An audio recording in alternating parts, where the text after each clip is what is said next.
So this is chapter 7, which will be the last chapter. This one, like chapter 6, is fairly short, perhaps a little bit shorter than chapter 6. And what we'll do is I'm going to draw on some run cycle comparisons to pull together the scientific concepts that go back to considering possible metabolic versus mechanical limitations. The run cycle comparisons I introduced earlier. What we're going to do in this chapter is look at them in a more quantitative way, because those evaluations form the basis for why the quantitative methods that I showed you for running in chapter 6 actually work. So I think you'll find it informative as we go through. There's a little bit of math, but it's not too hard. And that's our last task, because those comparisons link up the scientific concepts and the basis of the speed and power reserve models to the ability to quantify and predict performance outcomes. So we don't have too much to do in this chapter to tie that together for you, and we'll finish with the summary conclusions that you can take away. So chapter 7, last chapter of the series, it's the scientific basis of the reserve model, advanced a little bit further to link up ideas, concepts, and math. So integration is the order of business and mechanistic understanding for this. So after we had put those running data sets in place, by we, I'm referring to Matt Bundle and myself, we undertook, this is actually data from cycling data from Texas, and we brought in cyclists, some average, some people who were competitive cyclists, some people who were average Joes. It really didn't matter, or Josephines. For our purposes, we just wanted people that were different in terms of their performance capabilities. And this was the study where the first study that we looked at cycling rather than running. And this was highly informative in a number of ways. But the first question was, is the model going to work? If we knew we could measure power output on a cycle ergometer in the laboratory, and we had one that we set up with an SRM power meter that worked really well for our purposes. And we could measure a power output at VO2 max or max aerobic power output, and we could measure a peak power output when they sprinted on the cycle ergometer. So that was what we did with some cyclists who were competitive cyclists and a number that were just recreational folks, or some of them were not cyclists at all. But what you see here are those two entities. So by subject, there were seven of them in this study. Their power outputs, cycle power outputs, so product of force on the pedal times the pedal velocity. You can see our competitive cyclists hit a peak power output of up around 1,350 watts or so, and it had a max aerobic power down here, subject number 1, somewhere around 350 watts. And there was variability for each of the subjects, so we had nice ranges and we had differing ratios, which was what we wanted to test the model. So here are power duration curves, just like we did speed duration curves for the runners that we originally tested at the Concord Field Station in Massachusetts. We did power output versus duration in these different cyclists, or different subjects who were cycling, I should probably say. So you can see here subject 1, 4, and 7 from last graph. But the critical question was, when we did the equivalent of the running speed reserve treatment of the data, when we expressed these power outputs for these all-out sprint cycle bouts of different durations, when we expressed them relative to their power output at VO2 max or their max aerobic power output, and their peak power output or their max sprinting power output, with the aerobic power output being 0, the peak power output or max sprint being 1. You can see these three subjects here with different symbols, the circles, triangles, and squares. They all fall in the same line. So the initial result here, obviously, is that we can do a power reserve for cycling that seems just as tight as the running reserve was for running. And then we began to think about the mechanics of those exercises. So I'd shown you treadmill data earlier with the timing of the firing of the quadriceps of the right leg, that it was one cycle on for the ground force application time, one cycle off for the aerial time, another cycle off for the ground force by the other foot, another aerial time, another cycle off. So essentially on only one cycle in four for running. But for cycling, if we think about the same quadricep muscles that are pushing the pedal down, they're active during the downstroke, so it's every other downstroke they're going to be active. But of course, there's no aerial phase in cycling. You're either pushing down with one leg or you're pushing down with the other. And we did have the pedals equipped with toe clips, but in practice, the forces that they pull up with on the upstroke are minimal, and at times non-existent, all of the forces coming from the downstroke. So for cycling, it was really simple. The proportion of the total rev time that the muscles of a single limb were activated to push is 50%.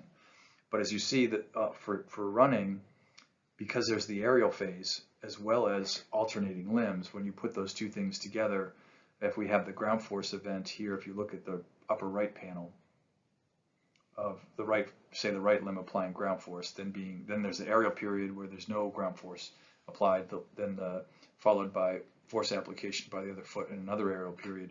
During a sprint run, roughly a quarter of the time, the muscles are active at 3/4 of the time. When they're not applying ground force, the muscles of a single limb are not active. So we've got 50% of the revolution time for running for the musculature to be active and 25% for cycling. And this is important because we're interested in the linkage that's going to explain, hopefully, why those performance duration curves come down the way they do. And we want to be able to link what we can predict quantitatively to the scientific concepts. So the power versus duration decrements that we're getting for cycling, the decrements in relation to time were twice as rapid as they were for running. And I'll explain what that means a little bit more specifically going forward. But as I noted in an earlier chapter, the cycling, the relationship between the peak sprint intensity for cycling was about 4 times or more higher than the peak aerobic intensity. And for running, it was roughly 2 or less. So there was a big difference in terms of how much above the aerobic maximum the intensities that the individuals could hit in running versus cycling. With cycling being much higher, relatively higher, they could go 4 times the aerobic max or more, and running usually twice, but not quite twice. And so those ratios for cycling are shown here. So we have 4.4 the max, 3, 3.1, 3.4, 3.5, 4.3, 2.7. Those numbers represent how many times above the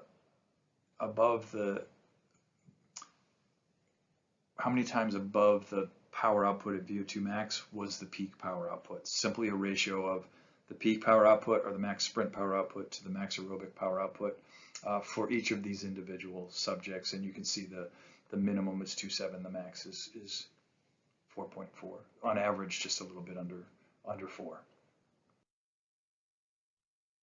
And if we think about the shape of that curve that I described as a common clock, and I said, okay, there's this exponent, a K value in our speed reserve equation for running and our power reserve equation for cycling.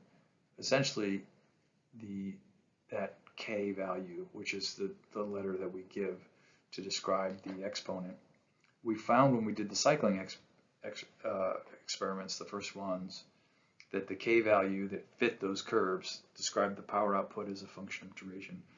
It was twice as large in absolute terms, 0.026, as the running number, which was 0.013. Both of them negative because the curves come down over time; they don't go up. So that seemed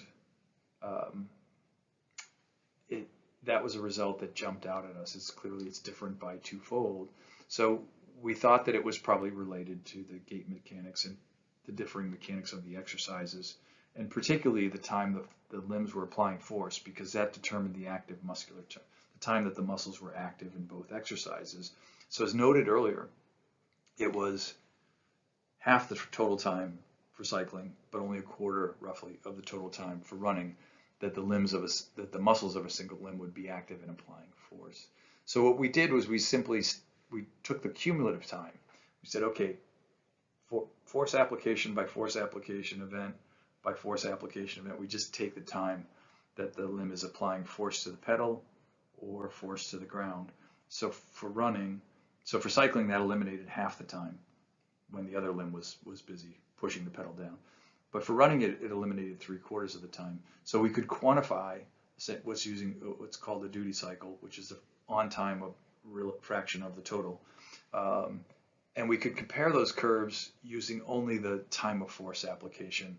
So what you see in the top is the reserves, whether it's speed or power, in relation to the time before any adjustment, and you can see that the cycling curve, the solid line, is much steeper than the dash line, which is the running. And then if you move to the bottom panel, when we did this treatment of the data, when we expressed the curves only in relation to the time that a single limb was applying force to the pedal or the ground, the curves superimposed on each other.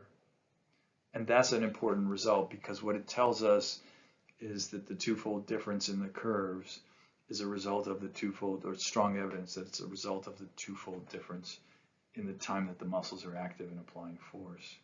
And in a high exertion situation, what that also says is that the rate at which the musculoskeletal function is going away, or alternatively at which fatigue is occurring, is closely linked to the timing of the force event during which the muscles are active. So what we can conclude from this, and I promised you that this section would be short, but I didn't promise you I wouldn't make your brains work a good bit. So what we can conclude from this is that the force decrements that are duration dependent, whether it's sprint running or sprint cycling, if we're looking at all out events of different durations, the force on the ground and the force on the pedal, the longer that duration gets, the lower that force goes. So there's a duration dependency to the force, and that those duration dependent decrements, in this case, because we've been able to standardize them and have those curves superimpose when we did a couple of treatments of the data. One was to put it in the reserve model, which is the difference between the max sprint and the max aerobic, first standardization. The second was to standardize for time. When we put those two things together, those curves superimposed. And what that said to us was all of the intensity provided above the aerobic intensity all of that is supported by anaerobic metabolism. We might not know exactly how much, what the exact amount of energy or rate of energy release is, but we know that amount of mechanical function has to be provided by non-aerobic sources because we're above the aerobic maximum.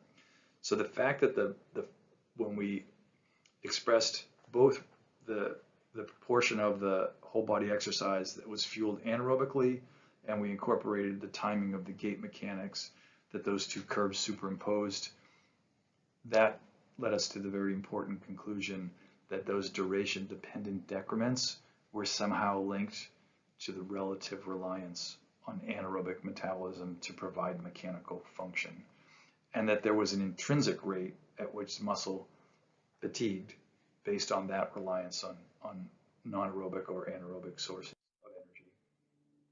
So if we go a little bit further in terms of how to think about the reserve model, whether it's a speed reserve for running or a power reserve for cycling, if we think about how to do that, what does it mean in terms of the science? You can quantify and apply and predict. But what I've taken you through with various lines of evidence and mechanical interventions for top speed, like clap skates and prosthetic limbs for sprinting, that burst performance, that upper level burst performance, is set by the intrinsic mechanical capabilities of the musculoskeletal system, whether it's a max running speed or a peak power outputs test on a cycle. And the duration dependent, if we come down from there as sprint exercise gets more prolonged, that those duration dependent decrements are determined by the fraction of the whole body mechanical function, everything above the aerobic maximum, that's provided by non-aerobic sources. So whether it's pedal power or running ground force, and that there's an intrinsic time course of skeletal muscle fatigue that takes place that is dictated by that relative reliance on anaerobic metabolism. So those are your take-home messages, because we started at the beginning with the question of, hey, is it just lesser metabolic power? It clearly isn't, but there is a link if we go all the way back to cardiac muscle that doesn't get tired, or man-made engines that don't get tired. The secret sauce here that underpins the speed reserve model and the power reserve model is there's a linkage between the non-aerobic energy supply and the force that comes out of those cross-bridge cycles over time that dictate all of these dynamics that you're seeing, from an increase in muscle fibers and units that are recruited to maintain external force to decrements over time, because not as much force comes out of muscle when it is fueled anaerobically sequentially over a period of time. These are your science take-homes that you can apply quantitatively with a relatively straightforward math from both the speed and power reserve model. So the other take-homes is that if we look at the first conclusion on this slide, that we have that mechanical limit for the very high end that's just non-fatigued basic mechanical capabilities for the musculoskeletal system for all-out sprints of a couple of seconds. But Hill was right that there was a neural factor as these things as these sprint exercises progressed to compensate for the rapidity of muscular fatigue that occurs. And we have our curve values, shape of the curve that we can describe and quantify with our exponent here, K, that it represents a mechanical neural metabolic interaction. And you don't have to think too deeply about that on the applied portion, but that is what the science says that I've taken you through through the course of these 7 chapters.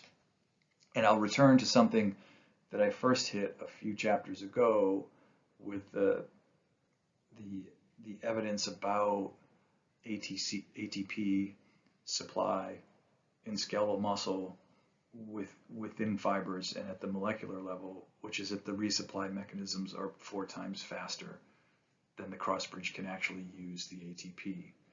And if a system is set up that way, no matter how fast the cross-bridges go to use the ATP, that ATP is going to be resynthesized. So in that sense, if you think back to the hypoxic running experiments that I described to you, the flexible release of energy from the anaerobic pathways is completely consistent with that. If we took away the aerobic contributions, the cross bridges still got their fuel, just the anaerobic resupply mechanisms went that much faster to do so. And of course, because fatigue is dictated by that reliance, fatigue would occur that much more rapidly when you take the aerobic metabolism away. But from the standpoint of whole body sprinting, and if we go way back to anaerobic power, that there's no such thing, sprinting exercises are the energy released during sprinting is demand driven. So it's roughly twice as great a rate of energy release during cycling as running, because you're pushing twice as much of the time. There's no aerial period where you're off, and your limb extensor muscles don't need to be active to apply force. So unlike endurance exercise that is energy limited, during sprinting exercise, the energy release is driven by demand, and that demand is set by the mechanics. So if we link this together, the sequence, the mechanistic sequence would go: reliance on anaerobic energy, EN, drives a decrement of force over time. Increased muscle is recruited, as I showed you, to maintain force at a constant sprint trial until you reach the maximum amount of muscle you can recruit for that exercise, and then you're done. The exercise is over, you reach your failure point. So that's the mechanistic sequence that we go through. And so our overarching conclusions here about performance: what sets performance? The upper end, musculoskeletal mechanics and function. Is it metabolic power? No, and we don't want to talk to anaerobic power. Capacity has little to no use. I should say no use, really. It's all musculoskeletal function. We shouldn't frame it in terms of metabolics at all, the sprinting upper limits. The sprinting performance duration curves are explained by fatigue and force impairment over time. They are not explained by energy limitations. And so we can come to a sort of a classic representation like this for track and field events, and we know on the long end that they're set by the maximum aerobic capabilities and the energy that's required to run at a given speed. So it's entirely energy supply and demand, and it is energy limited. But on the short end, it's all musculoskeletal function. It's force application. The very high end, it's musculoskeletal function. And then as sprints get longer and longer, there's a neural component to it and those requirements are indirectly driven by a metabolic reliance on anaerobic energy.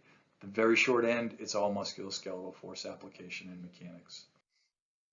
Okay, so implications, short sprints, what you want to do is, and you're going to get a lot of input and expertise from the other contributors to this session, but for the short sprints, what you want to do is get that highest intensity of sprinting, that peak power output on a cycle, or for runners or field sport athletes, it's that max sprint velocity that's all important because it pulls every other velocity along for any duration along with it. So you want to train for those burst mechanics, even if it's field sport athletes that are going to be impaired as they fatigue as the duration of a soccer match goes on, et cetera, et cetera. If you bump up that top end, everything else should come with it, even including when they're fatigued. So lactate tolerance training probably doesn't make a lot of sense. If that worked, we wouldn't get one common curve. We'd have curves that split out in the middle. We've never seen that. Field sport athletes, I'm not going out on a limb here because I'm going to yield to Martin and the other contributors to the session who do that all the time, the best ways to what the implications are and the best ways to apply the model for those athletes. So some of the applications, I'm going to hit this quickly. I mentioned that some of the coaches picked up and used these applications pretty quickly after we put the basic performance model in place, the running reserve model, speed reserve model, and did so in ways that we didn't originally foresee them putting them into effect. But you can do it for individual athletes, as I mentioned. You can use it for training and exercise prescription purposes to say, hey, this is how much 90% effort is, 80%, 95% for any distance that you might want sprint or middle distance athletes on the track to sprint. And one of the things that occurred fairly early on, it's been online for a while now, if you don't like math and you don't want to have to go through it yourself, you could have somebody else set it up pretty easily for you in an Excel spreadsheet. And there's actually an online calculator. So this is Ken Jukowski, who I mentioned earlier, is a high school coach from Lisle, Illinois, who was the first person to start to use the speed reserve algorithm for his track athletes for prescriptive purposes, specifically assigning training intensities, and reported having good success in terms of monitoring the athletes enjoying the workouts. And he would just do fly-ins for the top speed and use race data or longer prescriptive runs for the longer efforts, and reported good success, and others have done it since. And not long thereafter, Christopher Glazer, who works with Freelap, Christopher set up an online calculator. It's still there, so if you don't even want to bother with the Excel spreadsheet, you can go to his online calculator on the Freelap site. You can just put in two trials, a shorter and a longer duration, and it'll kick out whatever you want in terms of time or duration for a trial of interest to you for your athletes. And of course, this is well suited to track athletes, but could potentially be used for athletes from other sports too. Okay, this is my last slide of the last chapter. We've covered a lot, so it's worth hitting the summary conclusions one time simply so you have clear takeaways. So for sprinting performance maximums are purely mechanical. in a non-fatigue state, the maximum running speed someone can hit, their maximum power output, or other whole body exercises, rowing, swimming, etc. It's purely mechanical. It's what the musculoskeletal system of that person can deliver. And those mechanics put the body in motion and therefore determine a velocity or a power output, etc. The starting point that went all the way back to Hill and Margarita's considerations of why performance decreases as a function of duration, those decreases in speed and power that I've taken you through are clearly predictable, quantitatively linked to the relative reliance on anaerobic metabolism to provide a given fraction of the mechanical function that the body needs for sprinting at X intensity, whatever the exercise mode is. And the rate at which function goes away over time as events get longer is determined by that relative reliance on anaerobic energy. So we know that that's true, even though we do not have an ability to know how much anaerobic energy is released. What we can quantify is the external force output, an external power output that we know anaerobic energy is supporting, and that goes away at a common intrinsic rate. That is a fundamental aspect of how skeletal muscle functions. It just gets tired, unlike cardiac muscle, etc. So those are the summary conclusions. I hope you've found these sessions to be worthwhile.